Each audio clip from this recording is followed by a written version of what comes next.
À Saint-Pourçain-sur-Sioule, on aime le vélo et pour accueillir un départ d'étape du Tour de l'Avenir, la municipalité n'a pas hésité à débourser les 7 000 € demandés par les organisateurs. Nous, on a un gros secteur économique, c'est porteur, c'est une publicité, c'est extrêmement important. Et même si le Tour de l'Avenir est peu médiatisé, les spectateurs sont présents plusieurs heures avant le départ. Comme tout au long du parcours, ici au sommet du col du Chancer, où les amateurs de cyclisme viennent applaudir le peloton malgré l'absence de caravane publicitaire. Il passe près de chez nous, donc cette année on a l'occasion de le voir, donc on est le voir. En venant aux champignons, j'ai profité du passage du Tour de l'Avenir. C'est l'avenir du cyclisme. On aura les jeunes et puis voilà.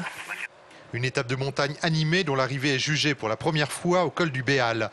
Pour cela, les 6 communes du Pays d'Olliergue ont dépensé 12 000 € en espérant là encore un bon retour sur investissement. C'est une façon de faire connaître le Forez parce que dans le Puy-de-Dôme, on connaît davantage le côté Sancy et le Forez est un peu ignoré côté Puy-de-Dôme et au niveau national, on connaîtra le col du Béal et le col de Chancer. Malgré le froid et la pluie, le public a répondu présent et beaucoup viennent se réchauffer à l'auberge du col.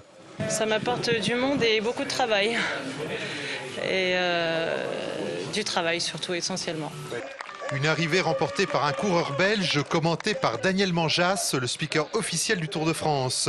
Une épreuve mythique qui fait rêver élus et spectateurs. Donc on souhaitait qu'il y ait une arrivée du Tour de l'Avenir qui peut laisser espérer une arrivée du Tour de France dans quelques années. Si plus tard ça débouche sur une étape du Tour de France, ça fait connaître la région. Et surtout au Tour de France où il y a des vues d'hélicoptères, c'est intéressant pour nous. Le Tour de l'Avenir, un tremplin pour la grande boucle, mais pour cela, il faudra se montrer très patient.